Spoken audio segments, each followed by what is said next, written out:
Operation सिंदूर की कहानी, सांसदों की जुबानी। दुनिया को साधेंगे सांसद, पाक की पोल खोलेगा भारत। भारतीय डेलीगेशन तैयार, आतंकी चेहरा होगा बेनकाब। सांसदों की 7 टीम दुनिया को करेंगे ब्रीफ। पहलगाम हमले के बाद भारत ने पाकिस्तान को मुंहतोड़ जवाब देने के लिए ऑपरेशन सिंदूर चलाया। अपने एयर डिफेंस सिस्टम और मिसाइलों से कुछ ही दिनों में भारतीय सेना ने पाकिस्तान को घुटनों पर ला दिया।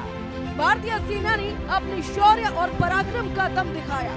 तो ऐसे में ऑपरेशन सिंदूर को लेकर पूरा देश एक साथ खड़ा हो गया।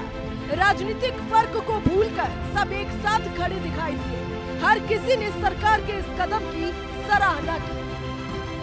भारत अब ऑपरेशन सिंदूर के तहत पाकिस्तान की पोल दुनिया के सामने खोलने की तैयारी में है। आतंकवाद के खिलाफ अपने जीरो टॉलरेंस के संदेश को वैश्विक पटल पर मजबूती से रखने के लिए सरकार 7 सर्वदलीय प्रतिनिधि मंडल को अलग अलग देशों में भेजेगी, जो वैश्विक स्तर पर पाकिस्तान की भूमिका को उजागर करेंगे।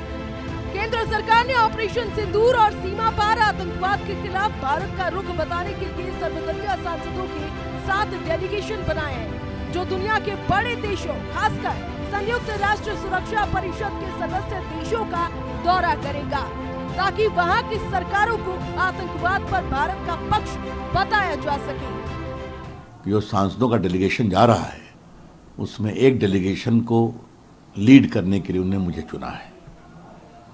जहां तक सुबह मुझे जानकारी मिली है कि मेरी अगुवाई में जो डेलीगेशन जाएगा वो सऊदी अरेबिया, बहराइन, कुवैत और अल्जीरिया जाएगा।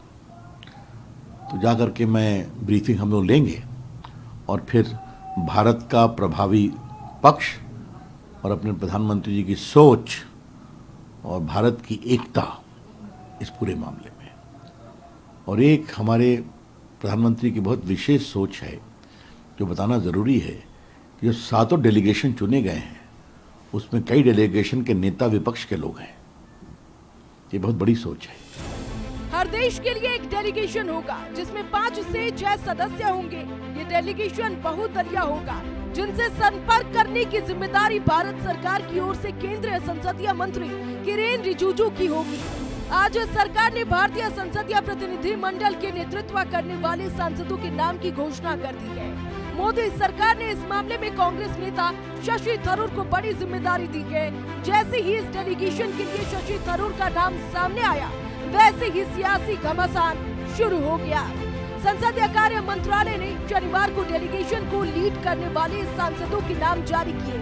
तो शशि थरूर के नाम को लेकर कांग्रेस ने कहा कि उनसे केंद्र को थरूर का नाम नहीं दिया था। कांग्रेस नेता जयराम रमेश ने एक्स पर पोस्ट करते हुए लिखा, 16 मई सुबह संसदीय कार्य मंत्री किरेन रिजिजू ने कांग्रेस अध्यक्ष मल्लिकार्जुन खड़गे और विपक्ष के नेता राहुल गांधी से बात की थी। उन्होंने विदेश भेजे जाने वाले डेलीगेशन के 4 सांसदों का नाम मांगा था।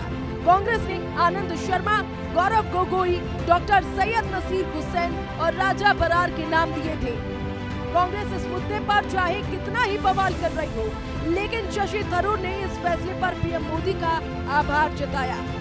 शशि थरूर ने एक्स पर लिखा, मैं हाल ही घटनाओं पर हमारे देश का दृष्टिकोण रखने के लिए 5 प्रमुख देशों की राजधानियों में एक सर्वदलीय डेलीगेशन का नेतृत्व करने के लिए भारत सरकार के निमंत्रण से सम्मानित महसूस कर रहा हूँ। जब राष्ट्र हित की बात होगी और मेरी सेवाओं की जरूरत होगी तो मैं पीछे नहीं रहूंगा। इससे पहले शशि थरूर ने 8 मई को केंद्र सरकार की तारीफ की थी। उन्होंने कहा था कि ऑपरेशन सिंदूर पाकिस्तान और दुनिया के लिए मजबूत संदेश है। भारत ने 26 बेकसूर नागरिकों की मौत का बदला लेने के लिए सटीक कार्रवाई की है।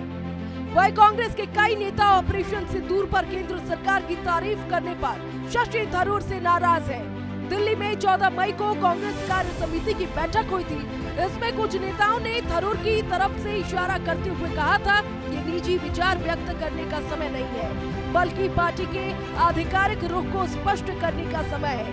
कांग्रेस एक लोकतांत्रिक पार्टी है, लेकिन लोग अपनी राय व्यक्त करते रहते हैं। इस बार थरूर ने लक्ष्मण रेखा पार कर ली है। अब देखना ये होगा कि कांग्रेस की ये अंदरूनी कला कब और कहां जाकर खत्म होगी।